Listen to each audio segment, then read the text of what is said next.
Égiaophore se trouvait dans son hôtel préféré, avec son acolyte Huchet, lorsque sa femme Nénié l'a appelé pour l'informer qu'elle venait de perdre les os.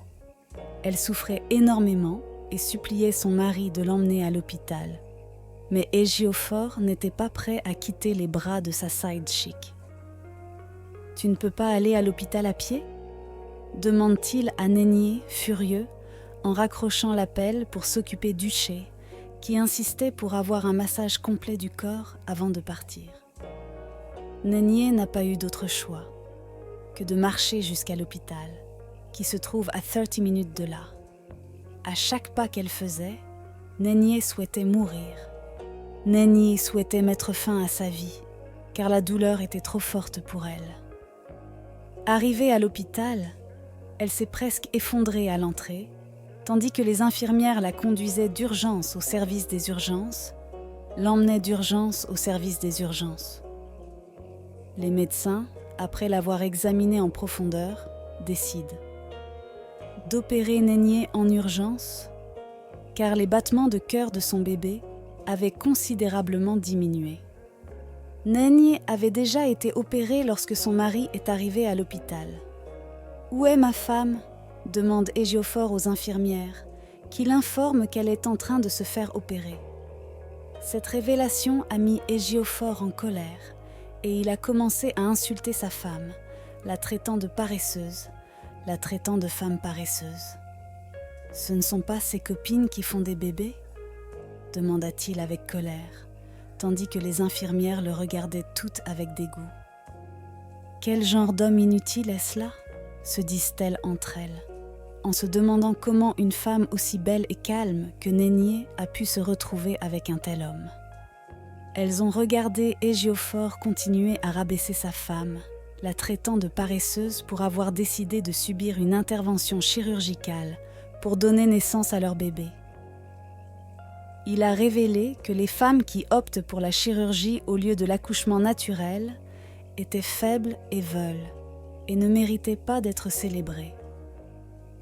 C'est pourquoi leurs enfants n'atteignent jamais rien de significatif dans la vie, a-t-il dit, tandis que les gens le regardaient comme un imbécile. Alors qu'il parlait, il a reçu un appel de sa mère, qui voulait savoir comment allait Nénié. Égiaophore n'a pas pu s'empêcher de poursuivre sa diatribe avec sa mère, exprimant son mécontentement quant au fait que Nénié ait choisi de se faire opérer, au lieu d'accoucher naturellement comme une femme forte. « Peux-tu croire la faible femme que tu m'as permis d'épouser ?» « D'épouser ?» a-t-il demandé à sa mère, qui l'a réprimandé et lui a dit que si Égiaophore pensait que Nénié était faible, parce qu'elle avait décidé d'accoucher par voie chirurgicale, alors elle aussi, sa mère, était une femme faible, parce qu'elle l'avait mis au monde par la même opération.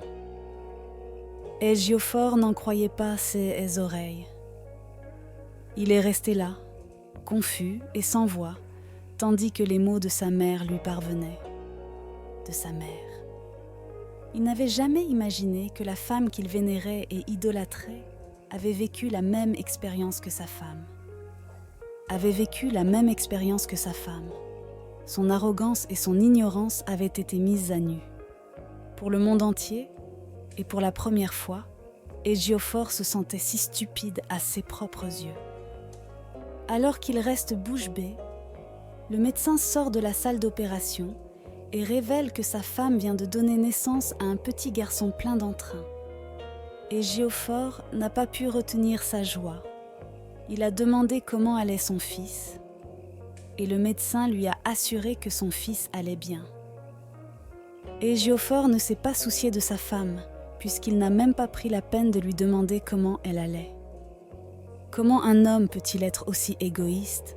Chuchotent les infirmières, qui lui reprochent de ne pas s'occuper de sa femme, qui vient de survivre à une intervention chirurgicale majeure. Quelques minutes plus tard, son fils lui est remis et Égiaophore ne peut contenir sa joie. Joie qu'il ressentait. Il a rapidement appelé son side-chick, Huchet, qui est arrivé à l'hôpital pour rencontrer son fils. Nénié a ensuite été transporté dans la salle de réveil pour se remettre de son opération. Son corps entier s'est mis à trembler alors qu'elle luttait contre les frissons postpartum. Nénié était impatiente d'être réunie avec son fils, car la pensée de celui-ci la remplissait d'une grande force. Quelques heures plus tard, on lui a apporté son bébé et, à ce moment-là, Nénié a oublié toute la douleur qu'elle ressentait. Douleur qu'elle ressentait. Elle a passé quelques jours à l'hôpital et a finalement été autorisée à rentrer chez elle. L'excitation qu'elle ressentait chaque fois qu'elle regardait son fils était quelque chose qu'elle ne pouvait pas expliquer. Elle est sortie de l'hôpital en fauteuil roulant et a rencontré le chauffeur de son mari, qui l'a aidée à monter dans sa voiture avec l'aide des infirmières. Le retour à la maison était magnifique, car Nénié ne pouvait détacher son regard de son adorable fils. Arrivée à la maison, Nénié aperçoit son mari, Éjiophore, en train de tenir la main de son ami Ouche. Elle a regardé avec colère les deux hommes s'approcher d'elle. Leurs yeux étaient rivés sur son fils, et ils faisaient comme si elle était invisible. Nénié sent sa colère monter. Elle regarde Éjiophore remettre son bébé à sa nana, Ouché, qui avait un sourire malicieux sur le visage. Nénié est restée figée, tandis qu'Éjiophore disait à sa nana de donner un nom à son fils, devant sa femme. Nénié pouvait entendre son cœur battre dans sa poitrine, alors que la nana de son mari nommait son propre fils, sous ses yeux. « Je l'appellerai Odinaka », dit la nana en levant les yeux vers Nénié et en souriant. Un millier d'émotions envahirent l'esprit de Nénié, tandis qu'elle regardait son fils dans les bras de la nana de son mari. De son mari. Son fils, son précieux fils, lui était enlevé dans un geste symbolique qui la dépouillait de sa dignité et de sa maternité. La douleur qu'elle a ressentie à ce moment-là a éclipsé celle des points de suture. La douleur qu'elle a ressentie à ce moment-là a éclipsé la douleur perçante des points de suture dans son estomac, qui témoignait de l'amour indéfectible qu'elle portait à son fils. Nénié, incapable de supporter l'humiliation, s'est approchée d'Uche pour lui prendre son bébé. Quand Éjiophore la regarde dans les yeux et l'avertit que si elle pose les doigts sur son fils, il la renverra dans sa misérable famille au village et s'assurera qu'elle ne reverra jamais son fils. Éjiophore a dit à Nénié qu'il ne permettrait jamais à une femme ayant grandi dans un village misérable d'élever son précieux fils. Il a ajouté qu'Uche, sa nana, était plus qualifiée pour élever leur fils, parce qu'elle était plus polie et plus exposée que Nénié. Il a dit à Nénié qu'il ne l'autorisait à vivre dans sa maison qu'en raison du respect qu'il avait pour sa mère, et que le jour où Nénié rendrait la vie difficile à sa nana Ouche pour élever son fils, il la laisserait vivre dans sa maison. Uche, d'élever son fils, il la renverrait au village. Nénié ne pouvait pas prendre le risque d'être renvoyée. Elle savait qu'Éjiophore n'hésiterait pas à la renvoyer de sa maison, parce qu'il n'avait pas d'autre choix que de l'expulser. Elle savait qu'Éjiophore n'hésiterait pas à la renvoyer de sa maison, parce qu'il n'avait plus besoin d'elle, maintenant qu'elle avait donné naissance à son fils. Elle a donc regardé la nana de son mari bercer son précieux bébé dans ses bras. Son mari, Éjiophore, se souciait peu de ceux qu'elle ressentait, car il l'avait épousée pour faire plaisir à sa vieille mère, qui avait besoin d'un petit enfant. Il est sorti cet après-midi-là et est revenu avec une voiture flambant neuve pour sa compagne, pour la remercier d'avoir accepté d'élever son fils. Nénié regarde la nana de son mari, sauter d'excitation en regardant sa voiture flambant neuve, qui valait des millions de Néra. Nénié ne s'était jamais sentie aussi utilisée de toute sa vie. Elle se souvient de la façon dont Éjiophore avait prétendu être amoureux d'elle pour qu'elle l'épouse. Il a continué à faire semblant, jusqu'à ce qu'il se rende compte qu'elle était enfin enceinte. C'est à ce moment-là que Nénié a appris qu'Éjiophore s'était marié avec elle parce que sa mère avait désespérément besoin d'un petit enfant. Plus tard dans la nuit, Égiaphor ordonne à Nénié de déménager ses affaires de sa chambre à coucher dans la chambre d'amis au rez-de-chaussée, alors qu'Ush emménageait avec lui dans sa chambre. Le cœur de Nénié se brise en regardant son mari s'allonger sur son lit avec sa maîtresse, tandis qu'il se moquait d'elle. Son cœur se brisa en 1000 morceaux, tandis qu'elle emportait toutes ses affaires dans la chambre d'amis au rez-de-chaussée. Nénié est restée debout toute la nuit à pleurer et à imprégner ses draps de ses larmes.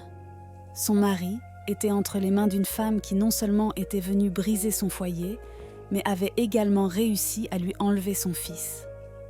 Nénié les entendait très bien de sa chambre, car leur chambre se trouvait juste au-dessus de la sienne. À chaque bruit sourd, le cœur de Nénié se brisait, car elle ne pouvait supporter l'idée que son mari soit avec une autre femme. Soudain, les pleurs de son bébé retentissent dans le couloir. Elle saute du lit et court vers les pleurs. Elle s'est immédiatement souvenue de l'avertissement sévère de son mari et s'est arrêtée, car elle ne pouvait pas compromettre ses chances de survie. Pas compromettre ses chances de vivre sous le même toit que son fils. Triste et déçue, Nénié retourna dans sa chambre, brisée, et s'agenouilla sur le sol pour prier.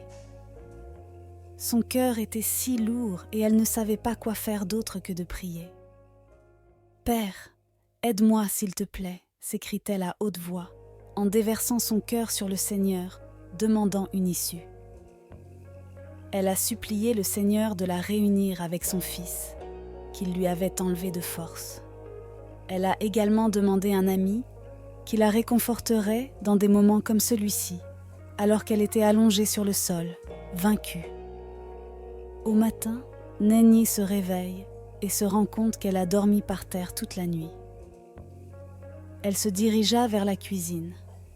Elle se dirige vers la cuisine quand elle aperçoit son bébé, seul, sur le canapé. Nénié regarda autour d'elle, mais personne ne semblait être en vue. Elle le blottit donc contre sa poitrine.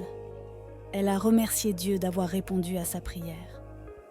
Nénié passe quelques minutes avec son fils lorsqu'elle entend soudain Ush s'approcher. Elle le dépose rapidement sur le canapé et se précipite hors du salon, comme si rien ne s'était passé. Comme si rien ne s'était passé.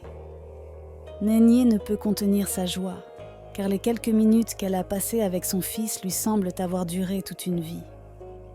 Elle était assise sur son lit avec son téléphone lorsqu'elle a reçu un message étrange d'un numéro inconnu.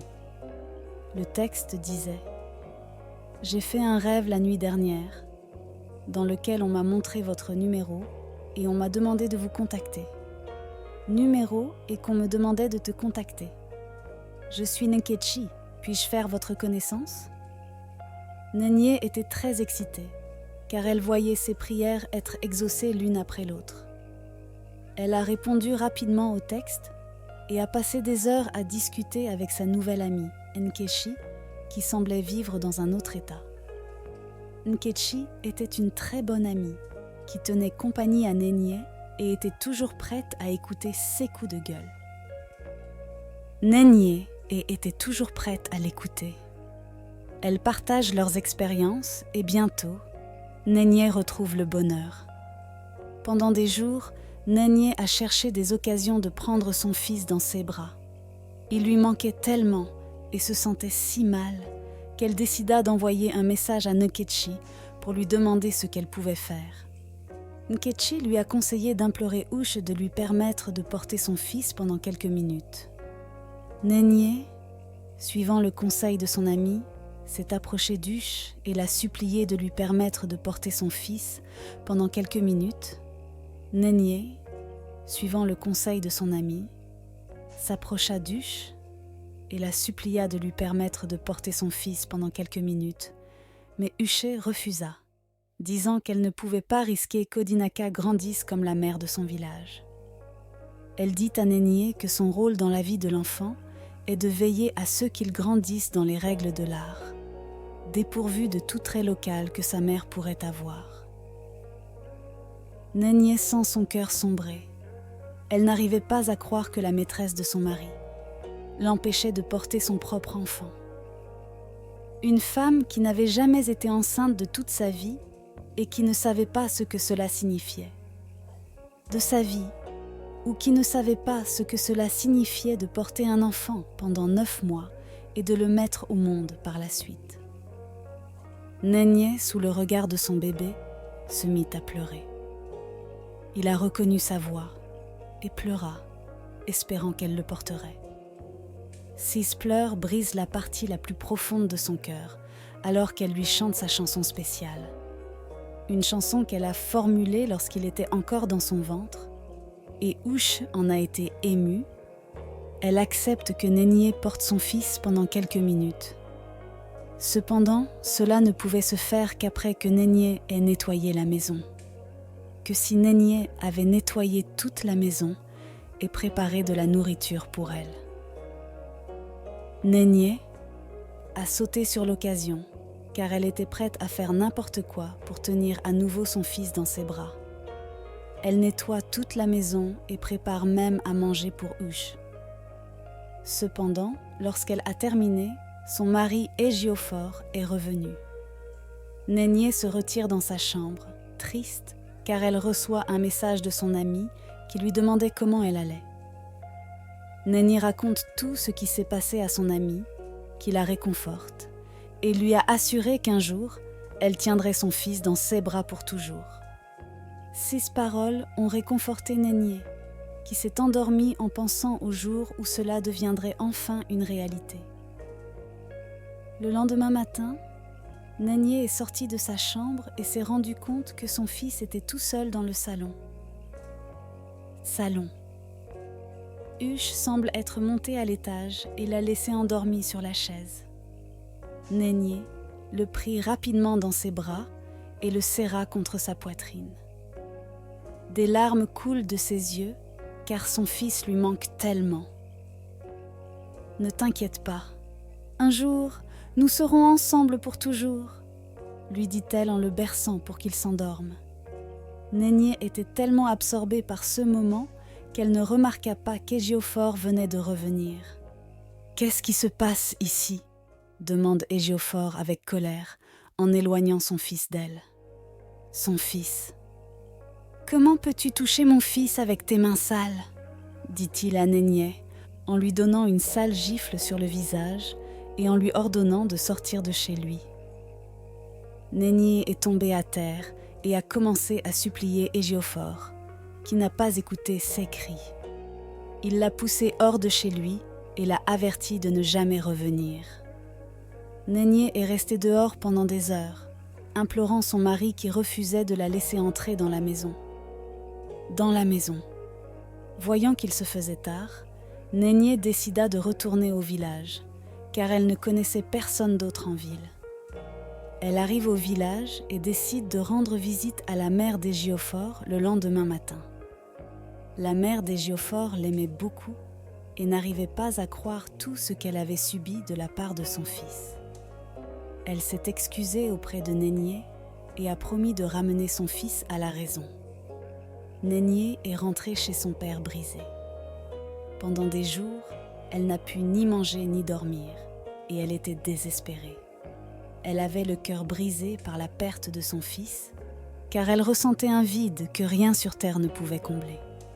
Sa famille a essayé de la consoler, mais rien ne pouvait apaiser la douleur d'être séparée de son enfant. Plus tard dans la nuit, Nénié a fait un rêve terrifiant dans lequel elle voyait son fils entre les mains d'hommes étranges. D'hommes étranges. Elle s'est réveillée terrifiée et a décidé de prendre le premier bus pour la ville, pour prendre des nouvelles de son fils. Arrivée au domicile d'Égiaufort, elle trouve la porte d'entrée ouverte. Le cœur de Nénié. Nénié se met à battre la chamade et fouille toute la maison à la recherche de son fils, qui est introuvable. Elle cherche Égiaufort et se rend compte qu'il dort profondément dans sa chambre. « Égiaufort !» cria-t-elle à tue-tête, tandis qu'Égiaufort s'extirpait de son sommeil. Qu'est-ce que tu fais ici ? Et comment es-tu entré dans ma maison ? Demande-t-il à Nénier, qui lui demande où se trouve son fils. Qu'est-ce que c'est que cette question ? Et qui t'a donné le droit de demander des nouvelles de mon fils ? Répondit-il à Nénier, qui n'avait pas l'air amusé par sa réponse. J'ai fouillé toute la maison, mais il n'y a personne, dit Nénier à Édiophore, qui lui dit qu'elle doit être aveugle pour n'avoir vu personne dans la maison. Il quitte sa chambre et fait le tour de la maison. Il quitta sa chambre et fit le tour de la maison, à la recherche de son fils et de sa maîtresse, mais constata que la maison était vraiment vide. La voiture d'Huche n'était plus dans l'allée, et Édiophore se demanda où elle avait pu aller sans sa permission. Peut-être qu'elle l'a emmené se promener, se dit-il, tout en saisissant son téléphone et en essayant de composer son numéro. Son numéro. Édiophore fait défiler ses contacts et se rend compte que le numéro d'Huche n'est plus dans son téléphone. Son téléphone. Tous ses messages, ses photos et tout ce qui la concerne ont disparu, a commencé à paniquer. À suivre.